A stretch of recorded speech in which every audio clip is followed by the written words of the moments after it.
Why do I always get the top of my head cut out when I start a video? Hello guys, it's Slippery Jack, and welcome back to another album review. Today I'm reviewing the debut album by Ashra, New Age of Earth. So I'm starting a new discography review today, and yeah, I know I'm in the middle of Aphex Twin, but I'm kind of having a hard time deciding what to say about his last two albums.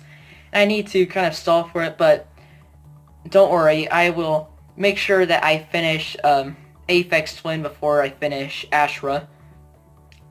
But anyway, I'm sure some of you may have noticed that I have pink eye. I can't open this eye all the way, so you'll be looking at kind of my awkward eye the whole video. Sorry about that. But I've got to do it. I can't just leave you guys hanging without any videos. But anyway, Ashra. That is the solo project of Manuel Gottsching, originally in Ashra Temple. And Ashra Temple was a German psychedelic experimental krautrock band. Very abstract and sorry, there's like this fruit fly that keeps flying around my face. Sorry about that. After Ashra Temple disbanded, Manuel Gottsching decided to keep going and he started releasing under the name Ashra. And personally, I actually, I prefer Ashra to Ashra Temple, because I feel like there's just more of a pattern, and me being an American, I like kind of more of the blues kind of pattern. Well, there's no blues pattern here, but Ashra has more of a pattern than Ashra Temple did. And yeah, he's also got more of a electronic sound to his music, and also some new age elements too, like definitely on the keyboards and some of the instruments. And this was in 1976. This was before new age music was really considered a thing. A bit like how ambient music wasn't really considered ambient music until Brian Eno gave it its name. And speaking of, let me get the light on me.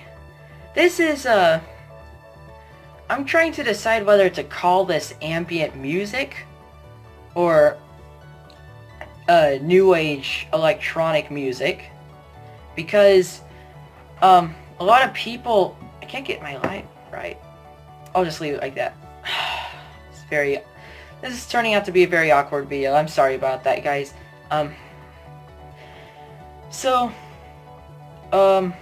Where was I?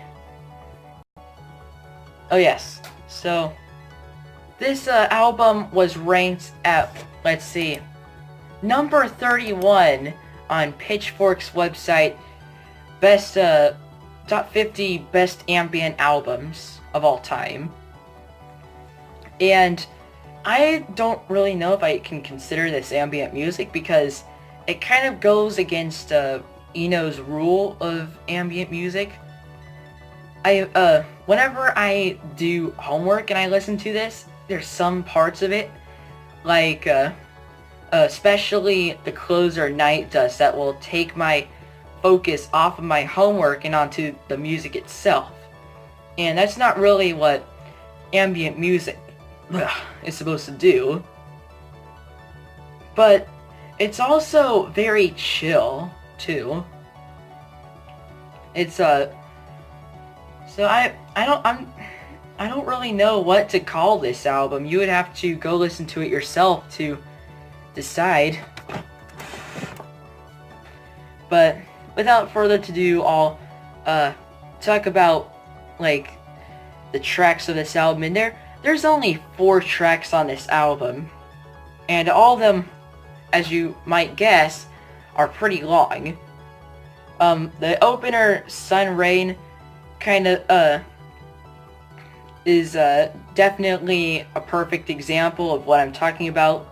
lots of new age elements here, and I love how there's all these sounds that are just flying at you at once, and it feels you're like you're soaring through the air, like at the sunsets, and you're seeing all these birds, and you're going through the clouds, and yeah, it's just really beautiful stuff here. Amazing track. Ocean of Tinderness is goes on for about 12 minutes. This track is definitely I can definitely call ambient, because this always helps me out when I'm doing my homework, but yet it's also very enjoyable when I'm listening to it in depth as well. Getting some blurred vision here. Ugh. Sorry about that. Gonna try and ignore my blurry vision right now. Anyway, Ocean of Tinderness is, it might be my favorite track. I'm not sure, like, what I would consider my favorite track on this album, but it's just that there's 4 tracks, and all of them are awesome in their own way. Next one, Deep Distance, is the most minimal track on the album.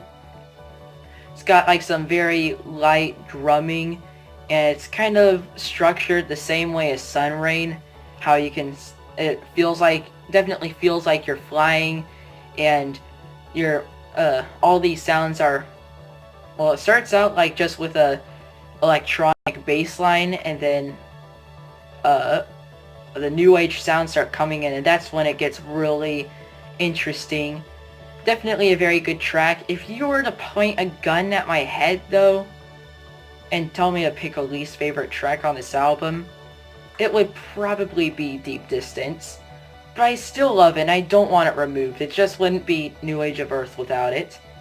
And it's also the shortest track at only 5 minutes and 46 seconds. Then there's the 21 minute closer, that is Nightdust. This is kind of an odd track for the album. Well, I used to think it didn't really fit on it, because the first 3 tracks of the album were very warm, very positive, but Nightdust is not. Nightdust is probably the slowest track on the album, and it's very, very repetitive, but somehow it makes use of every second of it. There's no moment on this song where I start to get bored and want to turn it off and listen to something else. In fact, I just sit there intrigued, like, whoa, this is really interesting. And I continue to get more stuff out of this track each time I listen to it. And it just never gets old. But, like, the reason why I used to feel like it didn't belong on the album is because it just felt so cold and sad. Unlike the rest of the album, that it seems a lot more uplifting. Nightdust, though, does have like the same new agey kind of sounds from the previous track. It definitely is, I wouldn't want this removed, because it still this is part of what makes New Age of Earth, New Age of Earth. And it's just an incredible track overall. I've never seen a track just repeat itself so much, but just like, it doesn't get repetitive at all. I mean, I feel like this track can go on for another 20 minutes. But, I don't think that, like, replaying the track, like, after one listen would be very good, because I feel like it's supposed to be, the track feels like it's getting dark, and then then it's nighttime, and then, like, near the end of the track, or I don't remember if it was near the end or in the middle, but like somewhere in the track it starts to speed up, becoming a bit like Sunrain and Deep Distance, but still the cold atmosphere in it. And then it kind of becomes a lot, then it kind of brightens. It almost feels like the sun is coming up. And then why did I say David? Manuel Gottschalk's guitar comes in, making it sound a lot more mournful, and almost like you're dreading the sun coming up. It's really weird. Kind of seems like it's trying to make you, yeah. I don't know really what else to say about this track. It's really hard to describe it. There's just so much in here. There's so many spacey sounds in it that kind of sound like it could have been an Ashra Temple track. But then it's definitely got that Ashra sound to it. So,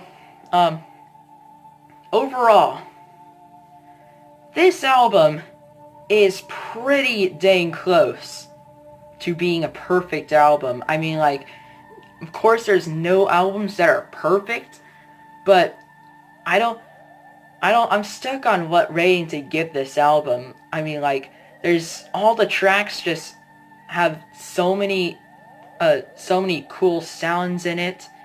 The melodies are awesome, the atmosphere is awesome, and I just don't know what else to say. Just a spectacular album overall. Definitely go check this out. And for the rating,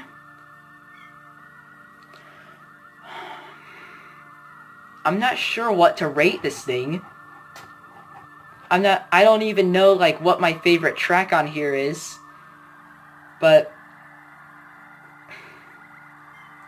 you know what? I think that this album is a possible 100. Yep. Ashra's New Age of Earth is... Wait, no. I don't know whether to give this album a 100 or not. I really want to make it harder for albums to get 100s. I don't know what the heck to rate this album. I'm sorry. Just like 97 to 100 out of 100. Let's just go with that. Thank you very much for watching this video. Definitely go check out this album. Go check out Ashra. And make sure you like and subscribe and hit the notification bell for more entertainment. And I will see you in the next one. Bye!